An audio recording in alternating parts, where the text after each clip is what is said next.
Eu assentei praça a 10 de Abril de 72 em Viseu. Fez lá a recruta, são 3 meses mais ou menos. Depois, a meados de julho, foi transferido para Santa Margarida para tirar a especialidade de apontador de carros de combate. Esteve em Santa Margarida desde julho de 72 até outubro de 74. Nesse intervalo, ali em março de 74, constou-se lá no quartel que tinha havido um problema qualquer dos militares que saíram das Caldas da Rainha para Lisboa. Mas isto tudo, para nós, era tudo uma coisa mínima, umas notícias que eram mesmo mínimas, que a gente não tinha acesso a grande notícia. Até que depois, mais tarde, pouco, isto foi logo a 10 de março ou quê, e depois adiante pouco, começou-se a constar no quartel que iam 4 carros de combate até foram 5 carros de combate para Lisboa. Portanto, a incorporação de cada carro era mais ou menos 4 a 5 indivíduos. Eu fui um dos que foi incorporado num dos carros. Pronto. Até que fomos para Lisboa, Cavalaria 7. Ali houve ali uns dias, que logo ali no princípio de Abril, que às vezes tocava a serem de noite, mas aquilo acalmava e a gente continuava na cama a dormir, não havia problema. Até que chegou ao dia 24 de Abril, na noite de 24 para 25, a sirene tocou quase praticamente toda a noite, não nos deixou dormir. E nós não fomos à cama. Um pouco era carregar os carros de munições, outro pouco era tirar os carros para fora, outro pouco para um lado, outro pouco para outro, até que chegamos à conclusão de sair para a rua. Não sei, talvez às 6h30, 7 horas da manhã, mais ou menos por essa hora, saímos para a rua. Quando íamos na Marginal, houve ali uma certa altura que um alferes, que era o nosso chefe, o tal alferes Sotomayor, que era o nosso chefe, pela rádio, deu-nos a informação de que ninguém dava fogo sem ordem dele. Mas nós não sabíamos o que estava a passar. Eu tenho repetido isso um centro de vezes. Os militares, o chefe sabia, o alferes e assim sabia do que estava a passar, mas os militares não sabiam. E ainda, talvez para o nosso bem, a gente não sabia do que estava a passar.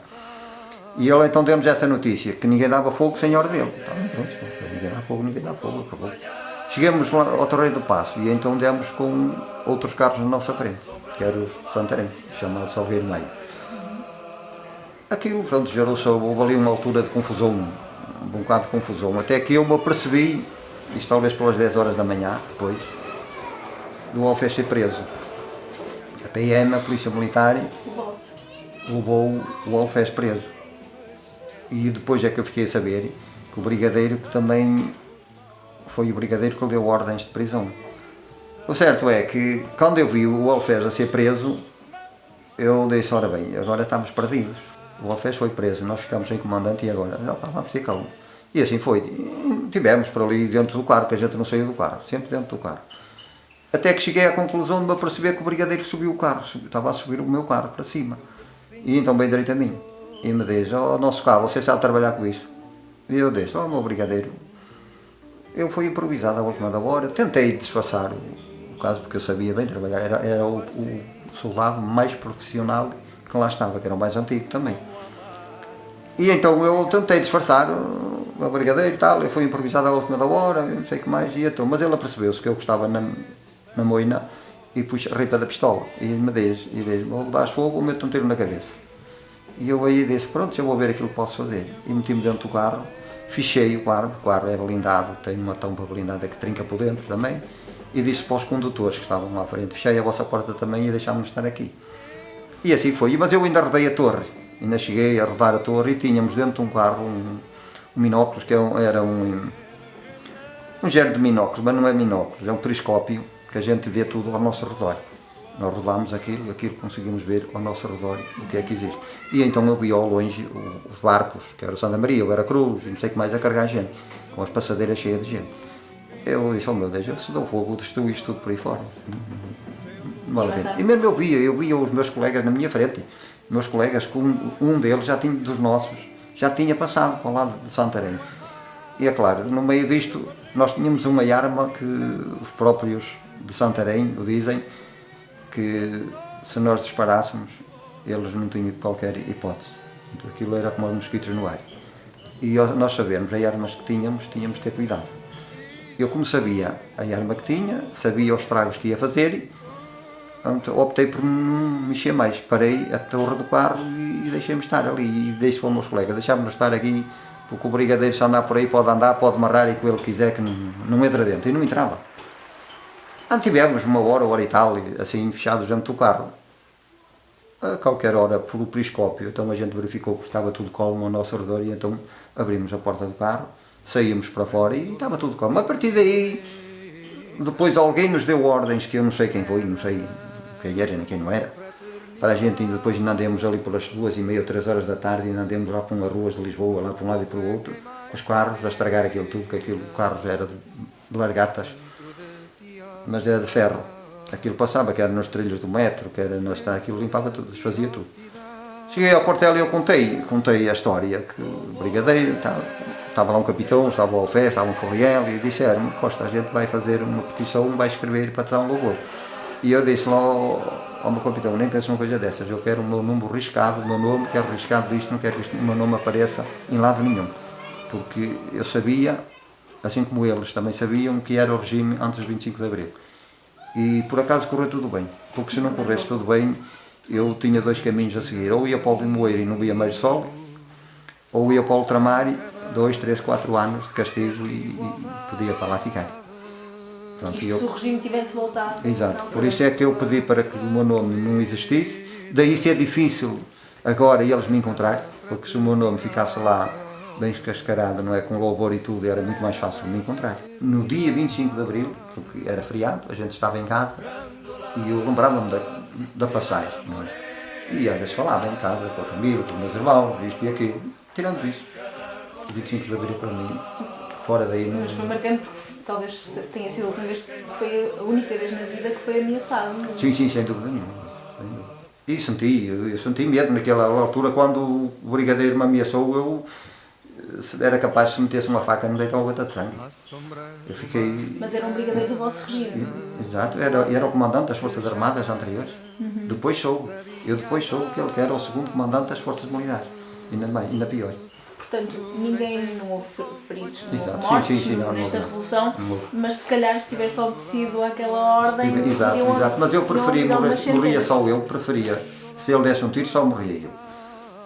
E se eu atirasse fogo, iriam ser milhares de pessoas.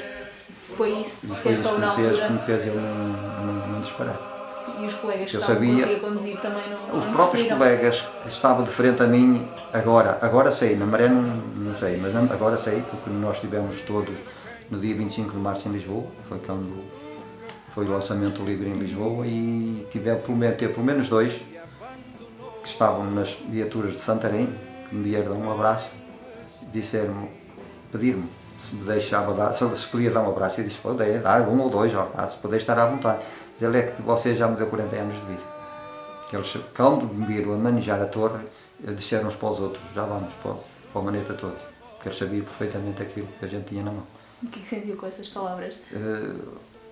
O orgulho em ser português. Isso é a coisa que eu sempre disse. Eu orgulho-me de ser aquilo que sou, porque eu sempre fui uma pessoa humilde, sempre fui uma pessoa que nunca gostei de zaragatas, nunca gostei de uma coisa dessas. E não é de agora, já era desde novo. E daí eu orgulho-me de ter feito aquilo que fez, porque, embora não tenha grandeza nenhuma com isto, que eu não me sinto grande, não me sinto nada, sinto-me igual àquilo que era ontem e anteontem. E amanhã serei igual também. Mas neste aspecto sinto-me orgulhoso, porque as pessoas vêm ter comigo, dão-me os parabéns, eu sinto-me orgulhoso por isso, mais nada. Nasce o 25 de Abril, liderado por oficiais, não só do quadro, alguns, mas a maioria oficiais milicianos, como há bocado já conversamos. E a ideia que é transmitida, pelo menos aqui ao quartel, e eu creio que a todos os quartéis, é no sentido de havendo ramificações, havendo pessoas ligadas ao movimento em todos os quartéis, de não deixar transparecer que nada de anormal iria acontecer. Portanto, aquilo que nos foi transmitido, a mim pessoalmente, e naturalmente que a muitos, era de que todos nós tivéssemos um procedimento igual àquele que era o procedimento diário, para não fazer ondas, para não deixar transparecer que havia algo no ar, passa a expressão. Sereno, tudo foi calmo, excetuando depois, claro, A partir das 9 horas da manhã que isto aqui começou a gerar alguma coisa. a dificuldade que gerou depois a tomada de posição de aderência ou não ao movimento dos oficiais superiores, neste caso aqui, do primeiro e segundo comandante, porque houve aqui muita gente que hoje aderia, amanhã não aderia, de manhã não aderia, de tarde já aderia, deu-se assim aqui durante uns dias, Até se gerou-se conhecer- alguma instabilidade. Até se conhecer perfeitamente o quadro em que isto ficava, não é? Portanto, o ascender destas situações todas até à definição logo do primeiro dia, a adesão ou não adesão do segundo. Portanto, quer o primeiro comandante, quer o segundo comandante já faleceram, que era o tenente coronel Reis Pereira e era o irmão José Régio e era o Major Mourão. O que é que acontece? A adesão do Major Mourão aqui foi feita de uma forma interessante, quem tinha as armas e quem tinha o poder. Exatamente. Então estou com eles. O primeiro comandante teve muito cuidado, muita hesitação relativamente a isto, conseguiu entrar no quartel, sem formalmente ter dito se aderia ou não aderia. Exatamente. Quartel, sem dizer se aderia ou se não aderia. E porquê? Com uma particularidade, porque ele era uma pessoa extremamente querida desde o praça mais humilde ao Oficial de maior patente. Portanto, a seguir, anteriormente à dele. Era humano. Tinha uma vertente muitíssimo humana. muito compreensivo, que conversava com toda a gente. Foi levando a que as pessoas o deixassem entrar ali à porta de armas, porque estava aqui fechado já nessa altura, entrava toda a gente lá por cima. Adere, não adere, vai entrando, vai conversando e acaba por se ir apresentar a Lisboa. Ele foi mesmo apresentar-se. Ele foi-se apresentar a Lisboa ao Estado-Maior do Exército, reconhecido que não tinha aderido na primeira hora do movimento. Aceitou, portanto, até porque é oriundo de forças democráticas e de muita prática de abertura, levou a que ele, nessa indecisão, se tivesse de apresentar, ter-se posto às ordens do Estado-Maior do Exército. A partir daí, da situação da envolvência das forças, conforme o dia foi decorrendo, há uma maior adesão, há uma maior confirmação de que o movimento estava A solidificar-se. a ganhar posição. E aqui as coisas começaram também a consolidar e a entrar numa situação de normalização. Depois com movimentos e poderes de dizer assim, adere ou não adere, anda ou não anda, Claro. Isto muito mais no quadro de oficiais, Oficiais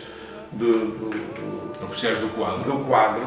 que não eram muito, porque o quartel aqui, isto tinha duas companhias, não é?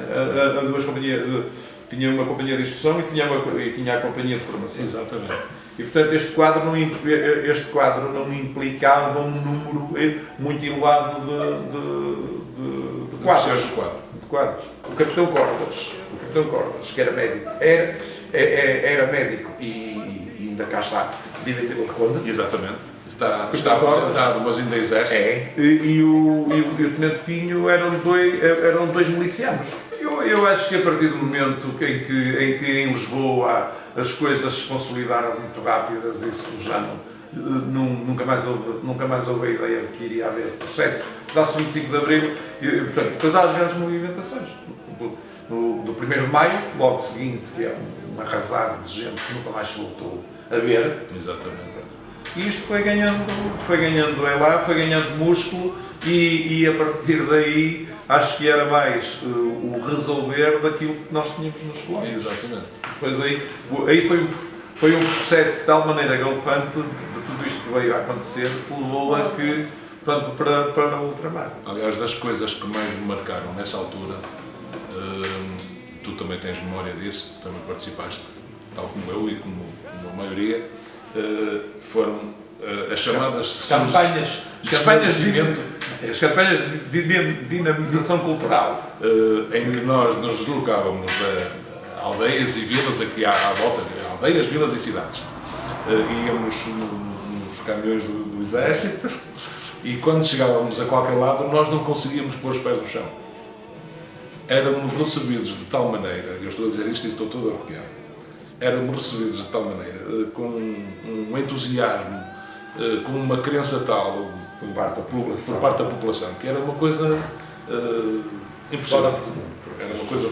A gente não conseguia, durante metros e metros e metros, andávamos no ar. As pessoas estavam gratas. Notava-se aí que havia, no fundo, o 25 de Abril foi o culminar de toda uma revolta que existia nas pessoas, mas que estava escondida. Exatamente. E, portanto, as pessoas, naquela altura, depois, quando sentiram a liberdade, a situação segura, firme, então extravasaram. Eu acho que não claro, pode falar só da liberdade, mas de uma abertura muitíssimo grande à possibilidade das pessoas, falar de não liberdade, colocava-se mais numa postura do conhecimento e dos movimentos que já existiam anteriormente. Para o comum das pessoas, a liberdade não tinha o mesmo significado. Liberdade era para as pessoas que tinham consciencialização, ou que já estavam consciencializadas. Para as outras, isto era a forma de viver e a forma de estar. A questão, isto tudo ao culminar, portanto, depois, a partir daí, a partir da consolidação, partiu-se para a dinamização cultural, onde aparecia o exército, acompanhado das pessoas que politicamente já estavam mais consciencializadas, sobretudo a nível das forças de esquerda. Isto começou a ser muito giro, porque as pessoas também começavam a tomar parte e a definirem-se posições relativamente ao enquadramento político que cada um de nós começou a optar. Exatamente. E isto faz sentir, na vida civil toda, que muita desta situação passou muito, e talvez das instituições que mais se alterou foi a própria Igreja Católica em Portugal. Porquê? Porque havia movimentos de adesão de jornalismo muitíssimo fortes, que levou ao dispersar ou pôr-nos de costas uns para os outros em termos de amizades. E porquê? Porque